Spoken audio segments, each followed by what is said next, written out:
During experimental searchlight military tests in 1927, did UFOs appear to the military and general public? Hello, this is MJ Wayland and this is another Weird History.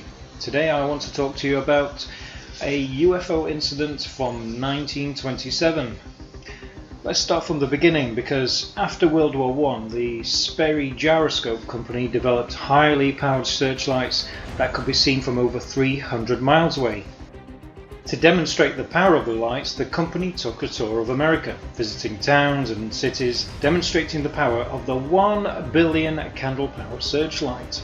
In 1927, Sperry brought their searchlight to Charlottesville, Virginia for their second demonstration of the year. The Kingston Gleaner wrote, "By the means of the searchlight, the height of the clouds can be measured. Cloud veils were discovered 9 miles overhead."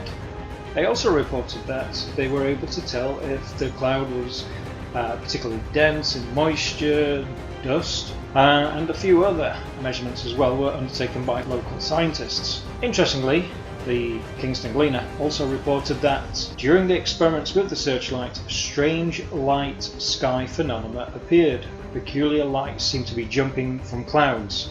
Strange auroral streamers were reported and balls of light chasing each other in circles.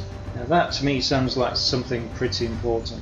There you have this scientific experiment and measurements taking place, undertaken by a private company on behalf of the military, and lo and behold, you have this very unusual activity.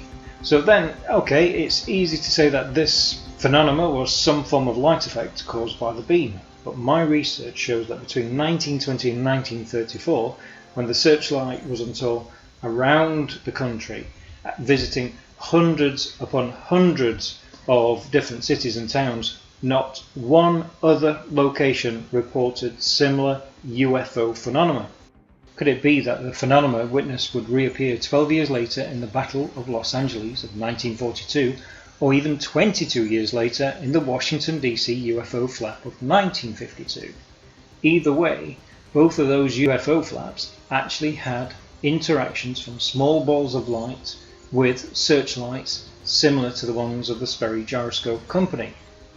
Lost for nearly 90 years, the Charlottesville UFO case that I've recently uncovered appeared 30 years before the modern UFO era, again proving that UFO sightings are not just a modern phenomenon.